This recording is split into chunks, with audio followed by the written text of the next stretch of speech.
Bonjour à toutes et à tous, très heureux de retrouver ce samedi pour un nouveau numéro de votre émission hebdomadaire de décryptage de l'actualité politique nationale de la semaine sur la télévision baptisée Info Hebdo. Ce jour, je reçois pour vous, chers amis internautes, Abel Dako et les correspondants de FM Liberté au Bénin et au Nigeria. Il sera avec Aurélien Aïssou, directeur de publication du quotidien béninois d'information générale et d'analyse Carte sur table. Et le troisième invité qu'on ne présente plus sur les plateaux d'émissions d'Info Hebdo sur la télévision a pour nom Josper Joanago, journaliste, directeur de publication du quotidien La Dépêche et les chroniqueurs et analystes politiques. Avec eux, il sera question de la rentrée scolaire 2019-2020 qui démarre lundi prochain, la fermeture des frontières du Nigeria à la République du Bénin et le remaniement ministériel qui continue de faire couler beaucoup d'encre et de salive à la une des parutions de cette semaine. Sans plus tarder, on les retrouve pour le décryptage. Le décryptage de ce jour, comme je l'annonçais à l'entame de cette émission, se ferait avec Aurélien Issou. Bonjour. Kader, bonjour. Vous êtes le directeur de publication du quotidien Carte sur table. Vous êtes face à Josper Joanago, journaliste et directeur de publication de La Dépêche. Bonjour à nouveau. Bonjour chers confrères, bonjour aux internautes de Isaïti. Abel Dako, bonjour. Bonjour Kader, bonjour à tous les téléspectateurs de Isaïti. Vous êtes correspondant de FM Liberté au Bénin, au Nigeria. La rentrée scolaire est pour lundi prochain. Les négociations gouvernement-syndicat ont été engagées, sont effectuées. Est-ce que nous pouvons espérer l'année prochaine une année également apaisée, sans perturbation? Kader, vous savez que depuis bientôt 2 ans, l'école béninoise est une école qui fait confiance à ses usagers à travers les différentes réformes que le gouvernement en place a mis en œuvre, non seulement ces réformes, mais également le dialogue franc entre la corporation des enseignants et disons que tous les acteurs qui interviennent donc dans le système éducatif béninois. Et c'est sans nul doute donc la raison qui m'amène à dire avec plus d'un que le lundi prochain, il n'y aura pas de raison pour que l'école béninoise nous rouvre ses portes à ses usagers, aux Béninois en particulier, et à tous ces enfants qui ne demandent qu'à accéder à la connaissance et au savoir. Alors, on parle de rentrée scolaire, rentrée académique, mais Josper Joanago, si vous avez posé la question de savoir comment va l'école béninoise aujourd'hui, quelle serait votre réponse? Bon ben, je serais un peu mal placé pour faire un jugement. Un diagnostic? Un jugement réaliste sur comment se porte l'école béninoise. Mais je pourrais dire, parce que j'en suis aussi un usager, que l'école béninoise se porte tant bien que mal. L'école béninoise n'a pas, du moins, ses animateurs n'ont pas tout ce qu'il leur faut pour donner le meilleur d'eux-mêmes en termes matériels que de formation. L'école béninoise ne peut qu'offrir à l'étape actuelle des choses ce qu'elle a. Et ce qu'elle a, c'est ce que nous avons, les résultats que nous avons, les enseignants que nous avons. Et donc, quitte à ce que les gouvernants puissent l'accompagner, lui apporter ce qu'il faut pour avancer. Mais vous ne m'aviez pas demandé ce que j'allais dire.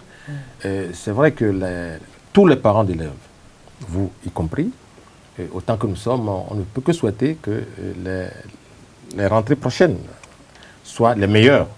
Cependant, à écouter quand même certains représentants de centrales syndicales, Centrales et confédérations syndicales, on pourrait en arriver à dire que tout n'est pas aussi rose. Kassamampo l'a dit. Et donc, je ne voudrais pas prendre à contre-pied mon confrère tout à l'heure pour dire qu'il a tout vu seulement en rose, mais je voudrais dire qu'il faut aussi avoir le courage de déceler ce qui ne va pas. Et c'est ça qui contribue à aller plus de l'avant. Alors, de venir à Aurélien Issou pour le cas du secteur de l'enseignement supérieur, j'aimerais bien vous poser la question de savoir qu'est-ce qui ne va pas, à votre avis? Je ne voudrais pas être le porte-parole des centrales syndicales, mais on les a écoutés. En tant qu'analyste, oui, bien sûr, mais on les a écoutés toute la semaine. En tant qu'observateur aguerri. Bien sûr, je vous en prie, chers confrères, on les a tous écoutés et je voudrais me refuser d'être leur porte-parole. Mais vous pouvez le rappeler aux amis internautes. Je vous en prie, chers confrères, je voudrais dire que tout n'est pas au beau fixe pour des rentrées sans histoire. Mais je dis, en tant que parent d'élèves, je ne peux que souhaiter que les rentrées soient les meilleures possibles. Mais lorsqu'il y a des acteurs, et pas des moindres, de ce système de l'enseignement qui crient sous tous les toits que ça ne va pas, je pense qu'il est de bon ton de les écouter. Pendant les dialogues, enfin le dialogue qui a été instauré pendant les rencontres, vous n'êtes pas sans savoir que certains syndicats, notamment le représentant de sa confédération, pour ne pas citer Kassamampo, l'a dit, il l'a clamé et a dénoncé un certain nombre de choses. Et il ne me revient pas, moi, de me mettre à énumérer le chapelet de revendications ou de récriminations que Kassamampo et d'autres ont eu à faire. Il revient aux autorités compétentes, n'est-ce pas, de prendre en compte tout ça. Mais moi, je note que ce n'est qu'à quelques encablures des rentrées, à chaque fois que les gouvernants se découvrent des vertus du dialogue social. Je ne comprends pas pourquoi on ne l'a pas fait un peu plus tôt. Pourquoi? Est-ce que ce n'est pas quelque part un piège pour jeter à la vindicte populaire ceux d'entre les acteurs qui ne voudront pas être d'accord avec ce qu'on leur propose? Sinon, on a eu 2 mois en arrière, tout le temps nécessaire pour en parler, mais personne n'en a parlé. Est-ce que ce n'est qu'à quelques jours de la reprise du chemin de l'école qu'on se découvre subitement des vertus de dialogue et tout le reste? Bon, moi, je suis un peu gêné aux entournures. Alors, Aurélien Issou, vous avez suivi l'argumentaire de Jasper Zanago qui relate quand même certaines, je dirais, réalités qui ont été émises par le secrétaire général de la CGTB. Est-ce que vous voyez les choses de la même façon que Jasper Zanago? Bon, je dirais peut-être que pas plus tard qu'hier, il y avait encore eu une rencontre au gouvernement syndicat. Mais je jeudi dernier, oui. Hier. Oui, le jeudi dernier, excusez-moi. Mais je dis, il a eu d'accalmie. Parce que s'il n'avait pas eu de consensus, le syndicat, en l'occurrence celui que citait tantôt mon confrère, se serait déjà levé ou bien sorti de son gant. Maintenant, si on prend l'éducation, on ne peut pas, du coup, balayer du revers de la main tous les efforts qui sont quotidiennement faits. Parce que même mon vis-à-vis ne peut pas me dire qu'il satisfait à 100% les besoins de ses enfants à la maison. Et en tant que gouvernant, il faut prioriser les doléances selon qu'on le puisse dans le temps. Aurélien Issou, je reste avec vous. Au niveau de l'enseignement supérieur, d'innombrables réformes ont été opérées.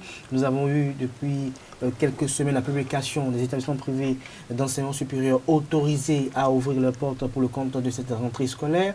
Il y a eu à ce niveau un changement de tête au niveau du ministère de l'enseignement supérieur et de la recherche scientifique. Avant de revenir sur l'aspect du remaniement, est-ce que vous espérez que avec les rachats qui sont prévus ou autre chose, est-ce que cette rentrée peut se dérouler de manière plus efficiente? Est-ce qu'il ne fallait pas publier cette liste plus avant? C'est de rachat, on ne peut pas parler de rachat, c'est tout comme si bon, il n'y a pas d'objectivité à travers ces réformes. Si ce sont des principes, des critères, et si ces établissements fournissent ces critères, ils peuvent être retenus. Donc, si le cas d'espèce, est-ce que c'est parce qu'il n'y avait pas de rallonge par rapport au délai prévu pour répondre à ces critères, ou bien si des pièces passées, nous avons constaté que dans la semaine, la nouvelle ministre a sorti un nouveau communiqué demandant aux établissements qui avaient été en griffes déclarés fermés de fournir les pièces qui leur avaient été demandées. Donc, ils sentent qu'ils ont jusqu'à hier, vendredi, pour les fournir à nouveau. Pourquoi Jasper Zanago sourit? Non, je souris, je vous en prie. C'est tellement sérieux qu'il faut sourire pour apaiser les esprits.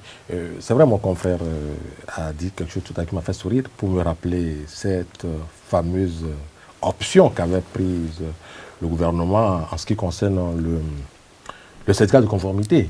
C'est-à-dire, quelque part, c'est vrai, vous allez me demander, mais où est l'analogie? Mais ça existe, bien entendu, parce qu'on sort du coup des exigences comme le ferait un magicien, des chapeaux, et on l'impose. Et quand on se rend compte que ça pose problème, on dit, bon ben venez, on va chercher encore un autre raccourci. Voyez-vous, il faut reconnaître que juste à l'approche, enfin un peu à l'approche de la rentrée, on se rend compte que un certain nombre d'universités, sinon la majorité, étaient déclarées inéligibles à des critères parfois inacceptables, je ne voudrais pas dire inadmissibles. Et donc, chemin faisant, on se rend compte qu'on pourrait se retrouver avec une horde d'apprenants à la touche, parce qu'il faut le dire. Et donc, rapidement, on sort encore une autre solution, comme s'il s'agissait de la magie, c'est pour faire référence à cette fameuse note de l'actuel ministre, pour donc demander aux gens de venir remplir les conditions. En tenant compte, bien entendu, c'est ce pourquoi je faisais l'analogie entre le fameux syndicat de conformité, pour dire, remplissez les conditions qu'on vous avait imposées. Mais si ces conditions étaient déjà à problème, comment est-ce que ces universités peuvent les remplir? Il y en a qui a pu remplir. Bon ben, écoutez, c'est comme les partis politiques. Oui, mais ce gouvernement, cela fait partie. Peut-être c'est la flexibilité du gouvernement, il faut demander. Oui, si c'est faisable, si c'est donc fait. Ce gouvernement, ça fait partie de ses habitudes, bien entendu. Ce gouvernement est accommodé déjà de ces genres de choses où on sort du chapeau des réformes ou des dispositions que l'on sait difficiles ou même impossibles à exécuter, et on se rend compte en cours de route que ça ne prend pas, on fait un petit rétropédalage. Ça n'est pas sérieux de mon point de vue. Si je conviens avec mon vis-à-vis que tout ne marche pas, tout ne marche pas dans le pays, dans ces secteurs que nous sommes en train d'évoquer ce matin, il faudrait que vous conveniez avec moi qu'il y a des choses qui ont été faites, il y a de grands pas, il y a de pas considérables qui ont été posés. Lorsque vous considérez le sous-secteur de l'éducation à la base, c'est-à-dire le secondaire, il faut reconnaître aujourd'hui que des efforts louables ont été faits. Pardon, je vais prendre quelques exemples terre à terre. Vous et moi, nous avions étudié dans ce pays, enfin vous, bien avant moi, vous avez étudié un certain nombre d'ouvrages, à savoir sous l'oreille de Seydou Badi en 3e, les tresseurs de corps de Jean Pliat, les bouts de bois de Dieu, j'en oublie volontiers. Et bien après vous, j'ai étudié ces ouvrages.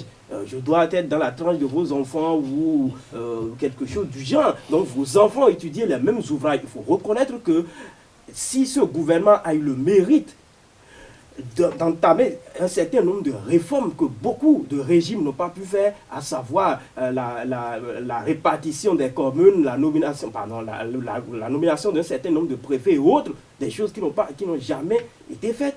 Aujourd'hui, il faut reconnaître que lorsque vous comparez tout ça au système éducatif, des pas ont été faits. C'est-à-dire que les inspecteurs qui ont en charge donc l'évaluation de ce secteur-là, vous convenez avec moi, depuis 2 ans, ces ouvrages qui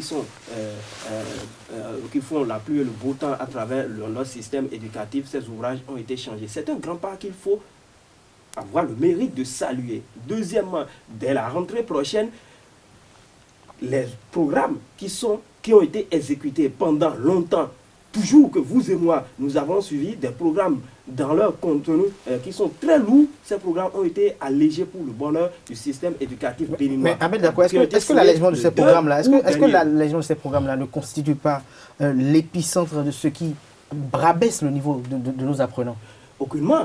Aucunement, parce que quand vous considérez... Parce que vous faites si bien une comparaison avec Georges Perjoanago, qui n'est peut-être pas votre génération, comme vous le dites tout à l'heure, mais quand vous prenez quelqu'un qui a eu le bac lors de votre génération, quelqu'un qui a eu le bac de la génération de Georges Perjoanago, quelqu'un qui a le baccalauréat aujourd'hui, vous voyez qu'il y a quand même une vraie décadence. Ben, c'est normal, Kader, c'est normal parce que ce que vous et moi faisons aujourd'hui, autrefois ça ne se faisait pas de cette façon-là. Je voudrais dire que les médias n'était pas si évolué. Il est mieux placé pour nous le dire. Et si autrefois, il consacrait tout son temps à lire un syllabaire, à lire, à s'entraîner et à faire des recherches exclusivement à travers des ouvrages, aujourd'hui, ce n'est pas le cas. Si l'autre le disait, donc aux petits-enfants, donnez le petit livre, l'intelligence veut être ouverte ici-bas, j'ai ma droit de clore aujourd'hui. Vous n'allez plus forcément donner un petit ouvrage à l'enfant, mais vous allez plutôt lui permettre d'aller vers les réseaux sociaux pour faire ses recherches, parce que le monde a évolué et parce qu'il faut évoluer avec le monde. Donc, obligatoirement, non, quelque chose a changé, quelque chose a bougé sur la ligne. Ayons le courage de le reconnaître. Et puis, tout à l'heure, vous citiez, je ne veux pas vous faire l'affront de nous énumérer sur ce plateau le nombre de centrales syndicales qui existent au Bénin. Et pourtant, vous ne faites que allusion à cette centrale syndicale que nous connaissons pour son excusez-moi pour la terminologie que je vais utiliser, pour son extrémisme à travers le dialogue, à travers les échanges. Combien de fois j'ai du respect pour cette centrale syndicale, mais combien de fois avez-vous déjà vu cette centrale syndicale aller autour d'une table de négociation et être satisfaite, même ne serait-ce qu'à 10% depuis que cette centrale existe, et comparée aux autres centrales? Il faut reconnaître... Donc en clair, Kassamampo n'est jamais satisfait. Enfin, je n'ai jamais dit ça. En clair, il faut reconnaître qu'il y a beaucoup de choses qui sont faites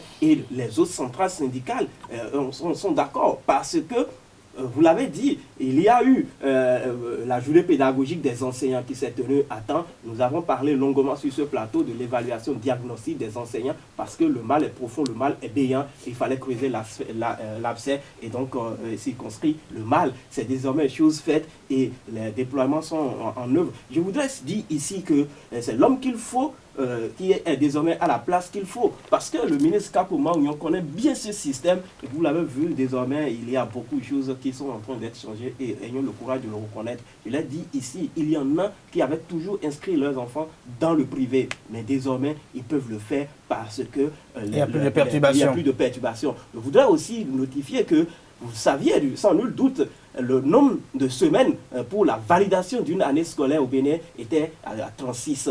Mais désormais, on va passer à une vingtaine, à 22 semaines pour être un peu plus précis. Et vous l'avez vu, les examens se sont tenus à bonne date l'année dernière. Et donc, si je reconnais, et si vous le dites qu'il y a des failles, Kader l'a dit, c'est un exemple parmi tant d'autres, mais il faut dire que ça ne dénote pas forcément de la responsabilité de ce régime, ça ne dénote pas forcément de la responsabilité de ce ministère-là, parce que dans ce pays, vous l'avez su avec moi, et ces générations que nous avons, c'est ces enfants-là qui ont fait 100% au CEP pendant des années ici, sans véritablement savoir écrire leur nom. Et ce n'est pas ce gouvernement qui va changer ces choses-là. Le gouvernement n'a effectivement pas de bâton magique. Aurélien Issou, vous voulez réagir? Bon, je me suis dit qu'on on s'est écarté un peu du sujet qu'on abordait. Bon, on a tout a été, oui, parce qu'on se situait par rapport aux épaisses. Oui. Oui, ce n'était pas, on a décalé. Bon. Non, du tout pas. Je voudrais prendre, je l'ai dit, je voudrais prendre à compte mon confrère, parce qu'il disait tout à l'heure qu'il n'avait pas les infrastructures. Je prends le cas de l'école maternelle et primaire, il n'avait pas les infrastructures qu'il faut, le matériel, ainsi de suite. Mais quand on parle au niveau de l'enseignement supérieur, les critères, le cadre dans lequel les étudiants doivent étudier, c'est aussi les infrastructures. Donc vous refusez à l'État, vous demandez à l'État de construire des infrastructures. Mais par contre, ceux qui sont dans l'opération du privé, parce que ça fait partie des critères. Quand on prend l'enseignement supérieur, les critères que vous disiez tantôt que c'est, bon, entre guillemets, c'est irrecevable, les infrastructures font partie aussi des critères. Si un État ne remplit pas ces critères, ça peut c'est un gros point. Maintenant, au niveau primaire, l'État qui doit construire les infrastructures. Mais ceux qui sont dans le privé doivent aussi mettre à l'aise, en tout cas, mettre les enfants dans les bonnes conditions pour étudier dans les infrastructures. Vous voyez qu'il y a des discordances. Si l'État doit construire pour le primaire et la maternelle, et ceux qui veulent opérer dans le supérieur doivent aussi faire face à la question des infrastructures. Là, je saurais que nos revendications sont objectives. Maintenant, si on ne peut pas dire, il le disait tantôt, que le gouvernement ne peut pas, à travers un bâton magique, tout faire, parce que si on pouvait le faire, on ne serait pas là. Donc, ce n'est pas facile, c'est difficile. Toute réforme, ça, nous sommes des humains, toute réforme, c'est difficile à faire. Parce que si on s'accommodait sur le copinage, je ne connais pas tous les critères. Je parle de l'enseignement supérieur, je ne connais pas tous les critères. Et effectivement, ceux-là sont à côté pour aider l'État qui ne peut pas contenir tous les étudiants dans les universités publiques. Donc, ce qu'ils font, c'est aussi un acte très social et citoyen. Donc, on devait aussi les accompagner. Maintenant, c'est cette manière de les accompagner. Bon, ce n'est pas parce qu'on veut accompagner qu'il faut accepter tout déchet. Ce n'est pas parce qu'on veut accompagner qu'il faut tout accepter. Donc, l'État doit être regardant dans la qualité de l'enseignement qu'il leur est inculqué. À cet effet, il faut mettre du bémol. Et c'est ce qui est en train d'être fait. Maintenant, si les gens sont parvenus, moi, je ne peux pas comparer crise fiscale à tout cas. Vous allez voir que par rapport au bac, nous avons le meilleur bac dans la sous-région. Et à chaque année, il a c'est plus corsé, mais il a de la qualité par rapport à ce qui se fait. C'est difficile, mais il faudrait que les gens comprennent et se mettent dans la danse. Maintenant, si on peut être regardant sur certains critères pour dire, aidez-nous, à travers l'acte que nous posons dans la société, aidez-nous à faire ça, donnez-nous un moratoire, ça c'est mieux, mais dire que bon, on ne va pas s'exécuter. Permettez-moi de réagir en attendant que le doyen... Je voudrais plutôt... Non, j'espère la voix. Je peux perdre le fil de ma pensée. Mais je remercie mon cher confrère d'en face, mais je ne voudrais pas le prendre à contre-pied, mais lui apporter un petit éclairage, enfin, ce qui, à mon sens, pourrait paraître un éclairage. Je voudrais faire l'effort de ne pas citer de nom de l'université. Je ferai un grand effort. Oui, c'est tout ça. Bon, alors, je voudrais dire qu'il y en a de ces universités qui se sont vues refuser d'opérer au Bénin, des universités de droit béninois. Je voudrais être pragmatique et parler de ces cas-là pour dire que je ne suis pas certain. Je ne suis pas certain qu'il s'agisse de critères liés aux infrastructures. Je suis presque sûr que ce n'est pas le cas. J'ai pris un exemple parmi les critères. Alors, je voudrais dire que si déjà ce n'est pas le cas, le Bénin ne peut fonctionner en autarcie. Il y a quelques années, vous aviez noté avec moi qu'il y a des contingents de Béninois qui traversaient les frontières nationales pour se rendre du côté d'autres pays, pour ne pas citer la Côte d'Ivoire et autres, pour aller faire leur BTS. Autant de gâchis pour le pays. Il y en a qui vont au-delà de nos frontières et qui ne reviennent plus jamais. Fuite de cerveau, diraient certains. Mais lorsque nous avons aujourd'hui des universités qui s'installent, et qui absorbent même des apprenants de la sous-région, de mon point de vue, je ne suis pas un spécialiste du domaine, je le précise, de mon point de vue, je trouve que c'est quelque chose d'intéressant. Il revient donc à l'État central d'aider à consolider ces acquis, à continuer par absorber ces étudiants étrangers, à renforcer le substrat national et faire de ces universités de véritables pôles d'attraction.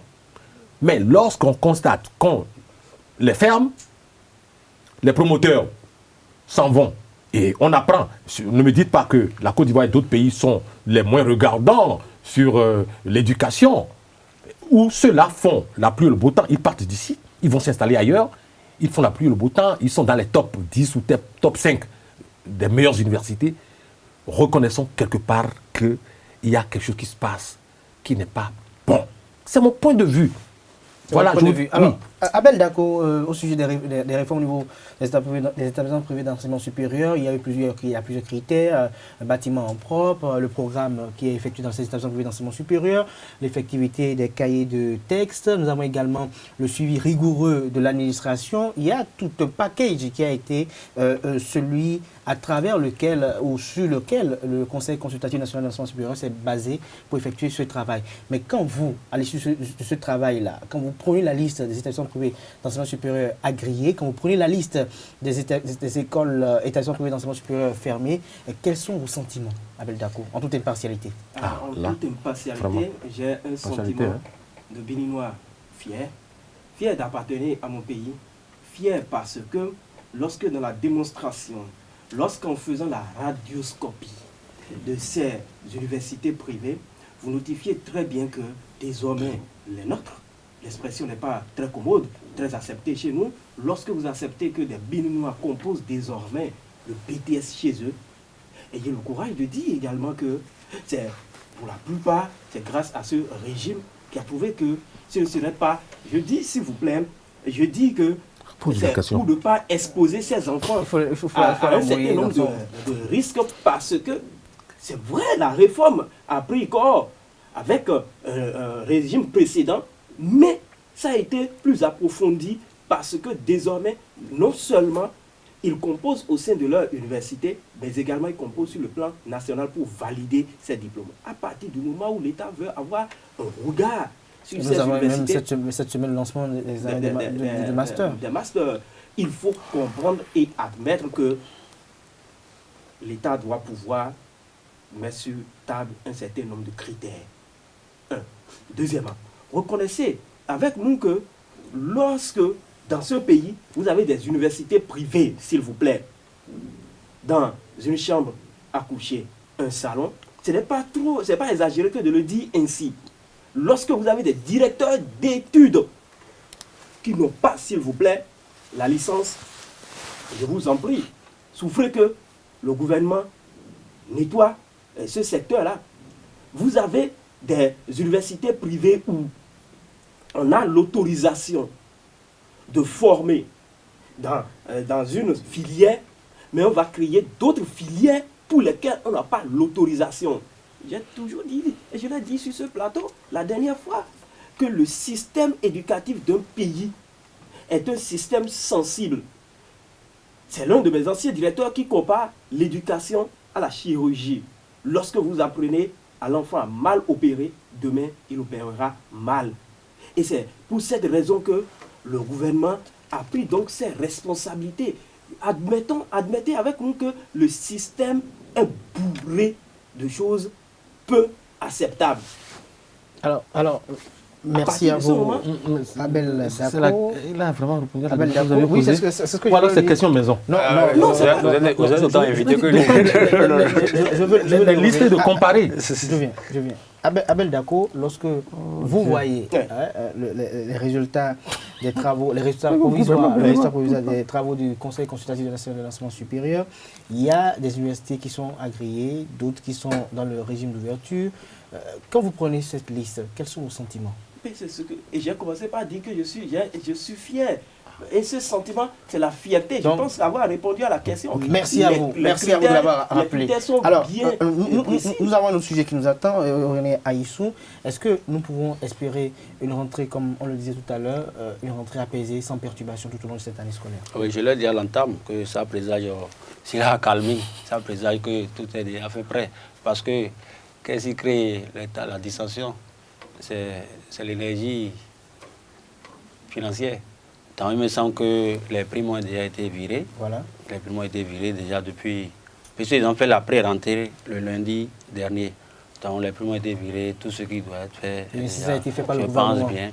Maintenant, il ne peut jamais manquer de revendications. Maintenant, ce que l'État peut faire, ils vont s'entendre. Et sans que ça a été déjà fait.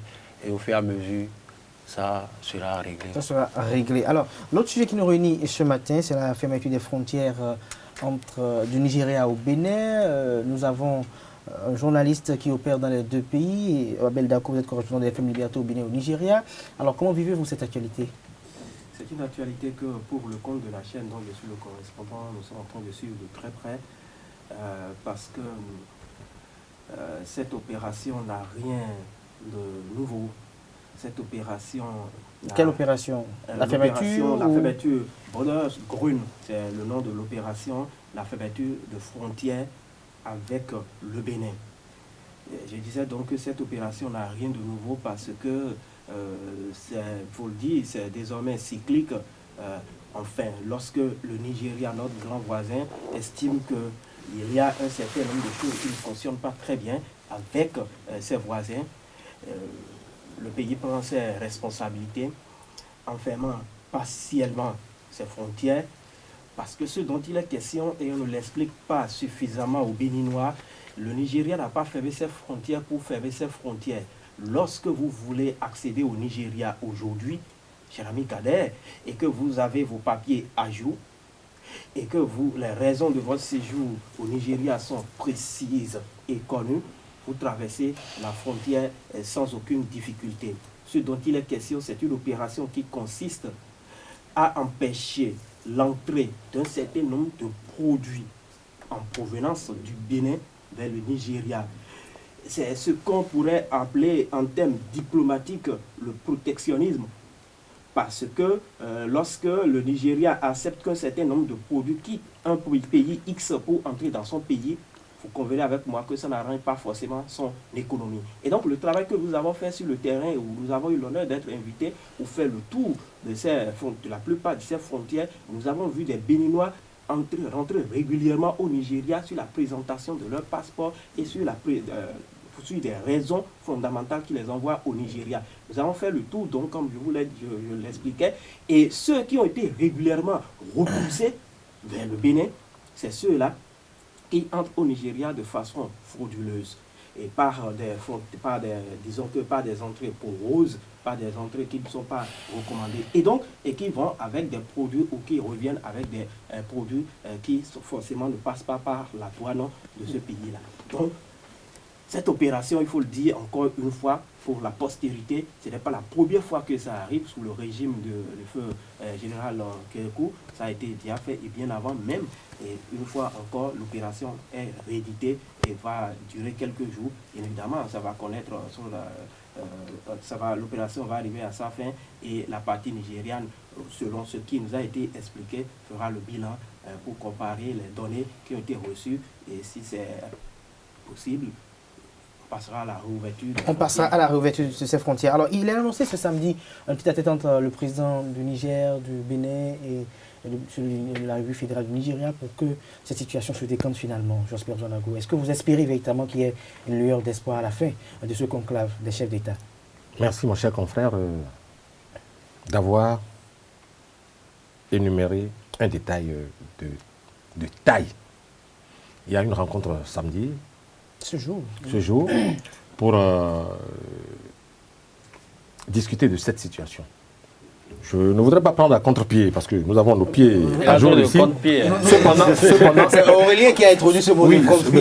Je l'en remercie d'ailleurs. Et je vais en user à satiété pour dire à mon confrère en face que dans nos actes, dans nos propos, faisons en sorte, c'est vrai, même si nous rendons service, nous tenons à rendre service à un pouvoir ou à un gouvernement, nous devrions aussi être réalistes. Le réalisme me conduit à dire oui, il y a rencontre ce samedi. Et comme il l'a dit, je voudrais lui dire non, que je ne suis pas d'accord avec lui. Si, tant est que c'est des actions cycliques qui s'observent dans le temps et dans l'espace, on n'a pas besoin pour autant. Sinon, alors qu'ils me disent que pour les autres fois, il y a eu des réunions tripartites et tout le reste. Non. Ce qui se passe ici ne ressemble en rien à ce que nous avions toujours vécu en termes de... Il y a eu fermeture de frontières. D'autres n'ont même pas duré une semaine. On a vu, ça c'est réglé. Ça c'est réglé. Je voudrais qu'on soit réaliste. Le réalisme, moi, me pousse à dire. Le Nigeria a fermé ses frontières pour 28 jours. Pas pour dire, à l'issue des 28 jours, on va voir comment on va les rouvrir. Non. Avant les 28 jours, ils ont demandé un certain nombre de choses. Mais bien avant cela, il y avait eu des signes avant-coureurs, des signes précurseurs de la fermeture des frontières. Je voudrais aussi dire ceci.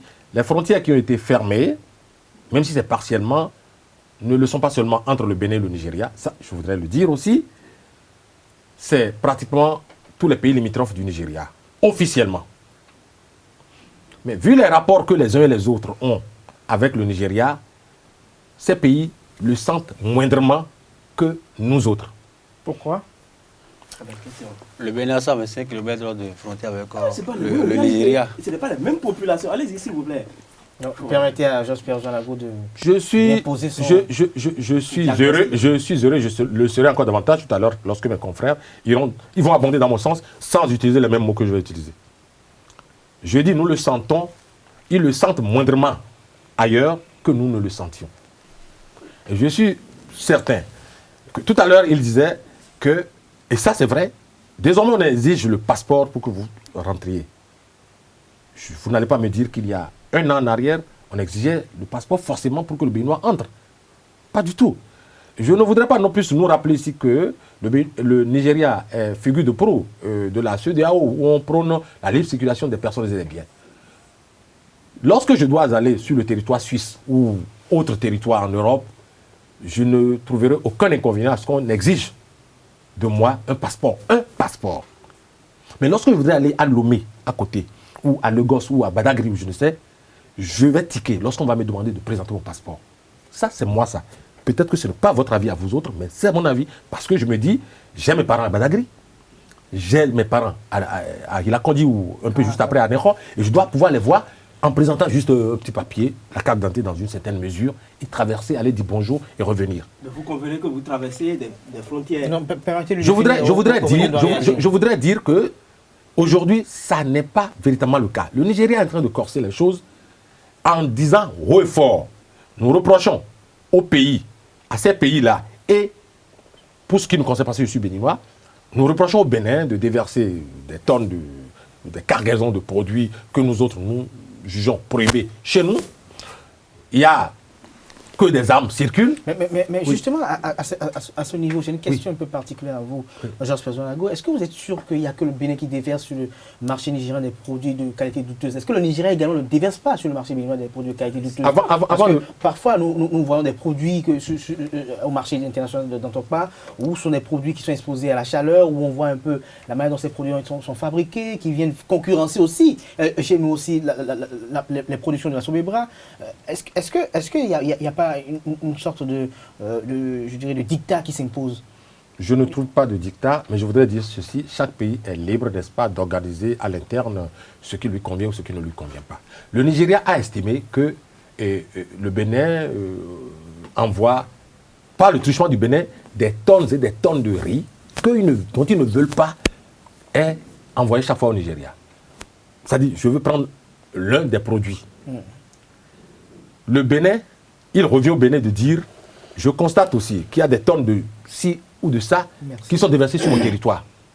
Vous voyez un peu ce que je dis. Le Nigeria a estimé qu'il est aujourd'hui à une étape d'autosuffisance qui lui permet de dire, il y a certains produits. Est-ce que vous vous souvenez qu'il y a à peine 2 ans, si je ne m'abuse, ou 3 ans par là, les autorités, les plus hautes autorités nigérianes ont dit à l'endroit du Bénin, mais écoutez, produisez, nous allons absorber.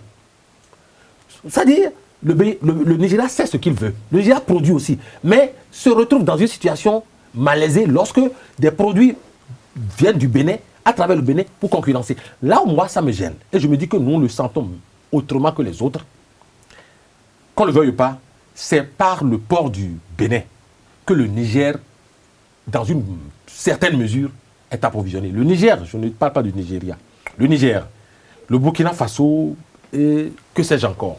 Le Bénin, on l'a dit, c'est le hub de l'Afrique de l'Ouest. Et j'en serais même fier que nous soyons le hub de l'Afrique de l'Ouest. Nous sommes un pays qui dessert l'Interland. Aujourd'hui, nous ressentons les effets parce que simplement, lorsque le port du Bénin reçoit ces cargaisons ne peuvent plus aller au Niger parce que le Niger aussi a sorti tout récemment, enfin il y a quelques jours, un document pour refuser à l'interne que des produits traversent ces frontières pour aller au Niger. Pareil pour le Burkina Faso. Bon, alors, lorsque c'est ainsi, on ne peut pas comparer cette situation aux autres situations antérieures et dire que généralement, c'est cyclique, ça arrive. Non, ce qui se passe, c'est différent. Aurélien Issou, fermeture des frontières du Nigeria au Bénin.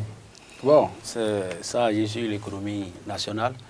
Et je vois que le Nigeria, comme se sentant autonome financièrement, est en train de narguer le Bénin. Donc, il nous demande d'aller nous chercher nous-mêmes, selon moi. Parce que si nous-mêmes, on était autosuffisants, on ne se lamenterait pas bien, mais ils peuvent fermer leurs frontières, surtout le périmètre de leur carte. Nous, ça ne nous dirait rien. Donc, moi, je vois que par rapport à cette situation, nous devons tirer le son de ce que. Moi, je vois qu'il faut faire la promotion de la consommation locale. Parce que si, Pedro disait tantôt que, il nous avait dit, effectivement, que si on produit, ils vont consommer. Eux autres, entre le Nigeria, excusez-moi, il peut dire que le Nigeria est la Chine de l'Afrique, les produits les plus privés qui tout. Nous, on a quoi? À part la consommation, les aliments, nous, on peut leur envoyer quoi? Ce sont eux qui produisent tout. Même si on prend les pièces détachées, ça provient d'où? C'est pas de là-bas que ça peut quitter, non? Le Bénin, quoi? À part le côté alimentaire. Et si les leurs puissants veulent investir dans l'agroalimentaire, c'est ce qui est en train d'être dessiné. Moi, je ne me cache pas pour le dire. C'est ce qui est en train d'être fait. Donc, ils veulent faire la promotion de la production locale. Et c'est normal, on va leur refuser. Parce que si le Nigeria s'entend ici, dans la CEDEAO, c'est la plus grosse cylindrée. Donc, personne ne peut. Sinon, on a des accords communs. Il y a la libre circulation. Donc, entre les pays qui sont de la CEDEAO surtout, ne doit pas souffrir de ces contrôles, non. Parce qu'il est le plus puissant, donc il peut narguer tout le monde. Et même s'il se retrouvait, je ne pense pas, est-ce que c'est à l'issue d'une autre assemblée peut-être de la CEDEAO, certainement. Parce que quand on disait tantôt qu'ils ont fermé tous les pays limitrophes, est-ce que c'est du côté de l'Est? Parce que du côté de l'autre côté, parce que si je dis du côté de l'Est, là, le Bénin, le Burkina, le Niger, mais de l'autre côté, à part le Cameroun, tout ça, là, est-ce que c'est fermé de leur côté? Donc la question reste posée. Alors, à vous écouter tous trois ici, Aurélien Issou, est-ce qu'on peut dire que les rumeurs de ce que Mohamed Bouhari aurait pris cette mesure pour tant soit peu de contraindre le chef de l'État à vouloir revoir un peu sa politique sur le plan politique est infondée? Bon, moi, je ne me prête pas trop à ces intentions-là. Je suis suffisamment mûr pour perdre mon temps sur ça. Parce que la réalité, est-ce que la réalité, même s'il a des intrigues politiques, la réalité, est-ce que je vais aller vendre au Niger m'empêcher? C'est ce que le citoyen lambda subit. Donc, c'est ce qu'on va voir. Si les gens veulent aller vendre leurs tomates et tout pourri, on leur retourne ça. C'est ce que nous vivons. S'il a des intrigues politiques, bon, ça c'est... Merci à vous, chers amis débatteurs. Je crois que nous allons suivre de très près cette actualité liée au Nigeria. Après cette rencontre entre les chefs d'État, nous verrons l'issue que cela donnera. Nous n'allons pas trop polémiquer dessus. L'autre sujet qui nous réunit ce matin, le remaniement ministériel effectué par le président Patrice Talon. Il y a eu des ministres entrants, il y a eu des ministres sortants, Aurélien Issou. Tout de suite, quand vous prenez je dirais, la composition de ce nouveau gouvernement, vous avez de nouvelles entrées, vous avez des sorties. Est-ce que cette composition comble les attentes à votre avis? Bon, moi, je ne souhaiterais même pas être à la place du chef de l'État parce que si, avec tout l'appétit aiguisé de ceux qui sont sur la liste d'attente, je prends ceux qui sont de la mouvance, qui souhaiteraient... vous voulez être ministre aussi? J'espère que vous voulez être ministre. Se faire repêcher. Vous voulez quel département ministériel là? N'importe lequel. N'importe lequel.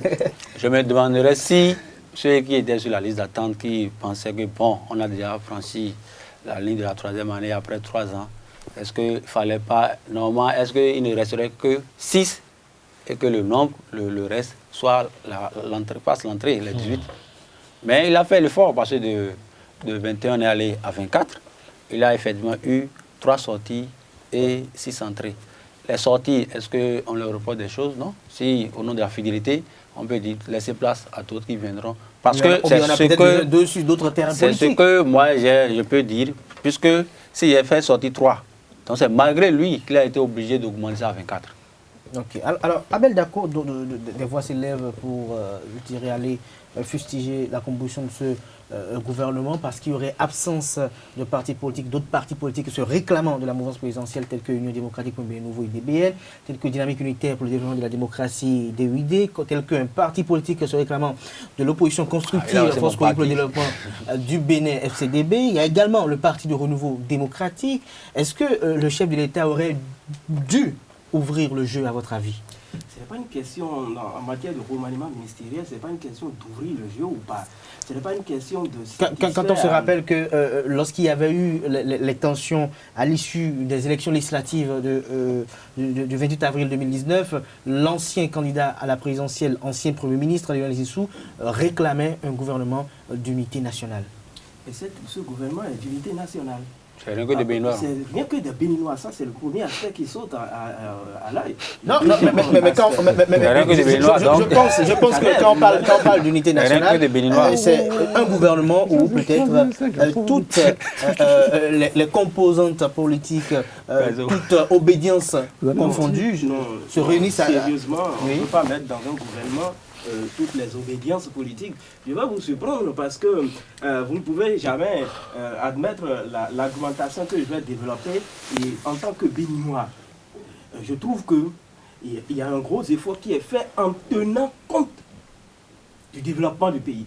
C'est à mon point de vue ce qui importe le plus. Deuxièmement, on ne peut pas appeler tous les partis politiques et les insérer au gouvernement. Non, le chef de l'État, premier citoyen, garant donc de notre développement, a trouvé qu'il faut faire appel à un certain nombre de Béninois à même de pouvoir l'accompagner dans l'accomplissement de son programme d'action. Et c'est ce qui a été fait. Et ce que vous direz, et je me sentirai un peu plus, disons que j'interviendrai un peu plus, c'est dire d'accord, il est passé d'un tel nombre à tel autre. Et vous convenez avec moi assez aisément qu'il fallait, en tenant compte d'une expérience qui a été faite, c'est-à-dire des postes ministériels qui étaient couplés, compte tenu donc des 2 ans passés au sein de ce gouvernement, de ce ministère-là. 3 ans. 3 ans, pardon, 3 ans. Lorsqu'on prend, par exemple, le ministère de la Culture, des Sports et Loisirs, le chef a trouvé que désormais, il faut décharger un peu plus celui qui occupait tout ce fauteuil ministériel afin donc de permettre de lui permettre... Pour des besoins d'efficience et d'efficacité, c'est ça.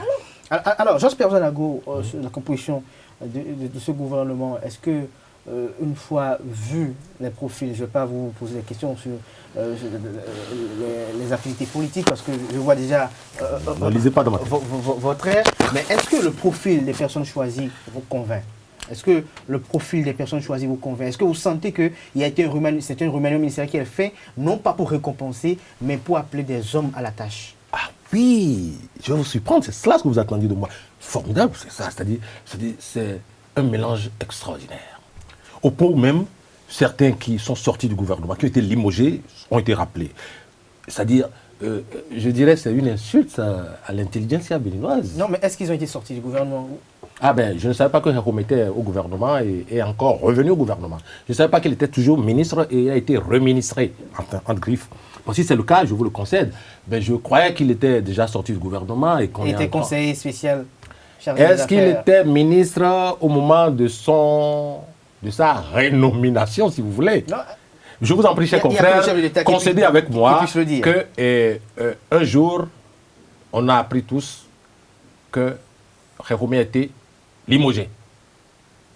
Un autre jour, nous apprenons qu'il a réintégré le gouvernement. Et ça, c'est un fait. C'est un fait. Et je dis bravo. D'ailleurs, je suis en train de féliciter la dynamique qui caractérise ce gouvernement pour dire, bon ben, quand on a regardé, il n'y a pas plus... d'ironie, pas d'ironie. Non, pas du tout. Il n'y a plus d'autres Béninois capables de faire ce job. On est allé rechercher Romain. Bravo alors à lui. Et puis, il en est de même pour d'autres. Je dirais bravo aussi au désormais mon ministre de tutelle, Ronla, qui va désormais rouler pour la communication gouvernementale. Je ne vous ai pas dit pour la propagande gouvernementale, non, pas du tout. Parce que j'ai cru entendre le ministre dire, et ça a dû lui échapper, je crois qu'il va le regretter, et qu'il voudrait avoir des journalistes qui peuvent l'aider à accomplir la vision du chef de l'État. Non. C'est-à-dire, ce n'est pas exactement le job des journalistes. Pas du tout. Et nous autres, nous sommes là, et à moins que je ne me trompe, pour dire ce qui est et ce qui n'est pas. Merci à vous. Je voudrais constater que, à cette allure, je ne voudrais pas être fier de ce remaniement ministériel. Aurélien Issou, il y a eu des entrées. Au nombre de ces entrées, il y a eu deux noms qui ont été évoqués par Jasper Zanago, tels que Jérôme, tels que Alain Ronla. Nous avons également Éléonore Ladekan-Yahi qui est venue à la tête du ministère de l'Enseignement supérieur. Nous avons Jean-Michel Hervé Abimbola. Aurélien Issou, est-ce que l'entrée de ces personnes-là au gouvernement vous surprenne? Surtout avec une polémique qui s'enfle autour de Éléonore Ladekan, comme quoi elle serait partisane des forces corruption bénin émergents. Là, ça vous répondez à la question d'un gouvernement d'ouverture. Si vous avez posé un temps la question, vous avez posé le problème de Léonard Issou. Si il a eu cette intrigue à son égard, donc vous avez déjà la réponse. Donc elle est toujours FCBE? Non, si vous avez déjà dit qu'on veut un gouvernement d'union nationale et que dans le même temps, on taclait quelqu'un d'appartenir au FCBE, encore que je me demande si c'est encore FCBE. Oui. Il y a la question. Je me demande si encore Zissou est encore FCBE. Mais est-ce que Éléonore Ladekan est encore FCBE? Elle a dit ça quelque part, je ne pense pas. Elle a été une fois dans le passé. Elle a même temps. Est-ce que c'est parce que elle a été ministre dans un gouvernement, qu'elle appartenait à ce gouvernement, et même après ça, il a eu les tenues de l'Assemblée générale, vous avez le bureau, vous avez vu son nom. Mais par contre, il a eu d'autres ministres qui est dans le. Je prends le cas de Naomi Azaria, elle est membre du bureau exécutif de FCBE. Même si les progressistes veulent faire que je peux m'inviter les BR ou bien d'autres partis pour venir à une assemblée, ça ne veut pas dire, c'est pas que je viens ici que je suis membre du personnel de la rédaction. Non, je suis journaliste, mais je ne suis pas membre de votre rédaction, soit de votre personnel. Maintenant, si vous m'appelez, je suis venu faire un job ici. Oui, pour vous aider. Nous vous avons invité. Voilà, donc, comment on fait cette confusion? Maintenant, si la personne dit, je ne suis pas depuis Yahi, elle n'a pas répondu, elle ne fait pas partie du bureau. Vous avez un bureau, elle n'a pas une carte de membre d'un parti. Et même si, ou bien on va encore dire qu'elle est membre du bien des Républicains, je ne pense pas. Moi, j'aurais souhaité qu'on avance, qu'on ne fasse pas. Et qu'on fasse des débats. Qu'est-ce qu'on peut attendre de ceux-là? Qu'est-ce que nous voulons? C'est moi, je suis pragmatique, non, mais végéter dans ce dilatoire, non. Si le chef d'État choisit, pas tout le monde va embarquer, je ne sais pas s'il doit quelqu'un quand on dit qu'il faut remercier, non, il doit à qui? Je ne sais pas. Si je suis le chef, il me revient de décider, tu m'as fait quelque chose, je peux te mettre là. Et te mettre en observation, si je voulais évoquer le cas de Khemoumen. Si je vois que vous corrigez, je peux vous ramener ça. Parce que si Saouda Lazare était aussi revenu, on dirait la même chose sur lui, parce que lui, en temps aussi, on l'avait sorti. Mais toutefois, ils étaient tous au conseil du chef de l'État. Si je sais que, vous connaissez le job, mais en faisant votre travail, ça peut être mis à pied. Merci à vous, Aurélien Issou, on vous aura compris. Merci également à Abel Dako. Je rappelle que Abel Dako est correspondant de FM Liberté au Bénin, au Nigeria. Aurélien Issou, directeur de publication du quotidien Cartutable. Il était avec Jasper Zouanago, journaliste, directeur de publication du quotidien La Dépêche. Il est analyste et chroniqueur politique. Mesdames et messieurs, c'est sur ces mots que nous mettons un terme à Info de ce jour. Merci pour l'attention. On se retrouve samedi prochain pour notre numéro. D'ici là, portez-vous bien et passez un agréable week-end en compagnie du programme sur la www.esaetv.bj. Je crois que nous nous retrouvons peut-être probablement avec les mêmes confrères. D'ici là, portez-vous bien. À nous.